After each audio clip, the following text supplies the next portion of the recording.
All right, this is Grandfather.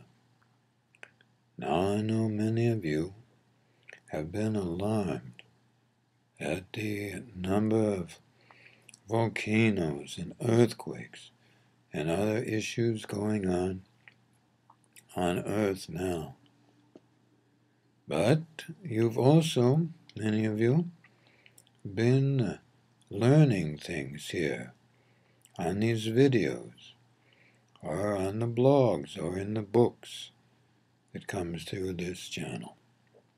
So, it's time to put some of that into good use. Now, I want you to know that there's people all over the world like you who have learned these things, plus other things that they know, and they all want to help, even though most of them cannot travel to the places where all of these disasters have been happening, or simply desire to help in some way. And of course, not everyone can go to a disaster and be helpful, but you can be helpful at a distance. So, now, for those of you who do living prayers, you can do this variation right now. And remember, if you mention a place or a thing or a person that you feel needs help, when you say those particular words about whatever the situation is, maybe there's an earthquake, maybe the person just is not doing well and needs help, something. You just say it once, you don't repeat it over and over again, as one often does in this or that religion that has prayers. So it's different that way. All right? Now, first ask, you know what I'm going to say. But I'll say it. You would say, I am asking that all those benevolent energies that are available for me now be all around me and all about me. Now, for those of you who are already working with energy, and that good energy naturally comes up for you and you can feel it physically, you don't have to say that.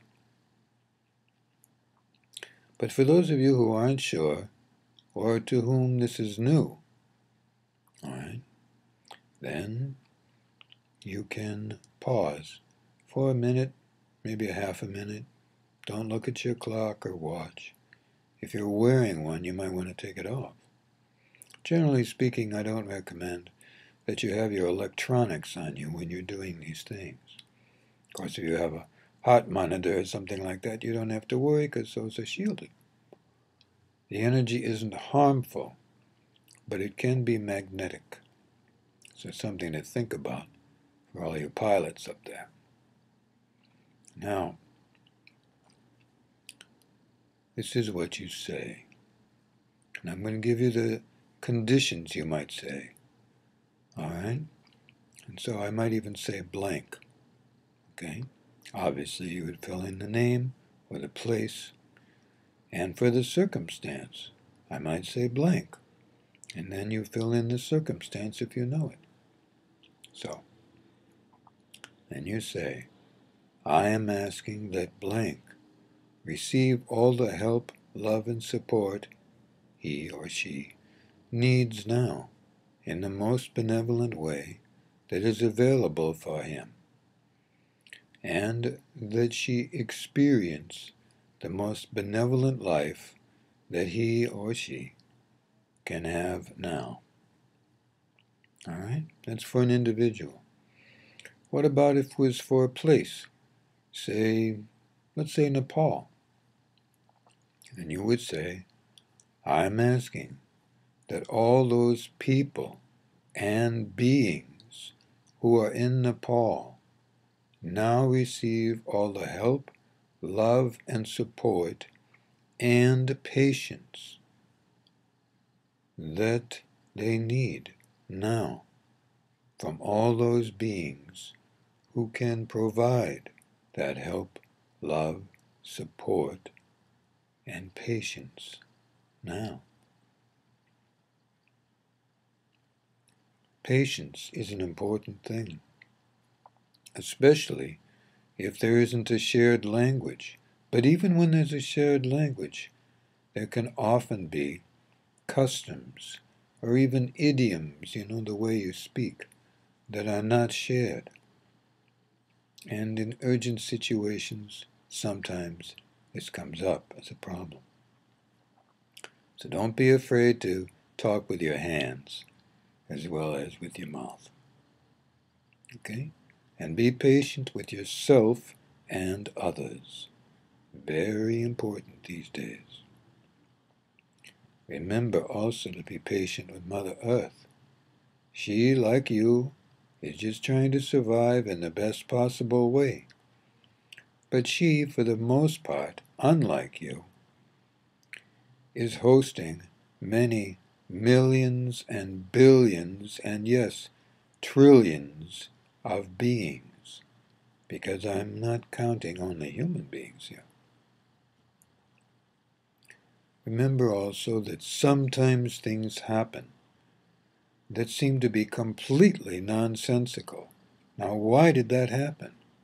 Remember, it may not have happened for you. It might have happened for somebody else, or even, as you might think at times, for something else. Maybe it happened for the animals. Maybe it didn't happen for human beings at all. And remember that animals don't consider themselves to be animals. If you could ask, they would say that we, the animals might say, whatever type, just think of ourselves as the people. So everyone is people. If they're a cat, they're a cat person. If they're a dog, they're a dog person. If they're a cow, they're a cow person, and so on. And a worm person or an ant person.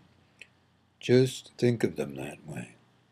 And just so you know and understand it, when life is over on earth, you all go, every living thing goes to the same place and experiences the purest soul version of all life, whether that be Creator or any being that was ever on earth of any type. You all have soul, you all have love, and it is entirely unconditional when you're not living on earth. I'll talk more about these things in time, but it's good for you to have these things to think about and consider. Now, one more thing. For those of you doing what I call true magic, all right, which is really just a way of requesting or supporting energy that helps to bring about something that is of benefit for all peoples, meaning that it's benevolent. This is what you do. If you're doing that, you're probably already able to feel the energies. So when you go out in the land to do your work, this is what you say. When you get to the point where you're going to say words, you say, I am asking that all life on earth be experienced in the most benevolent way and in the most compatible way with all other life. That's a good thing for you to say. Good life.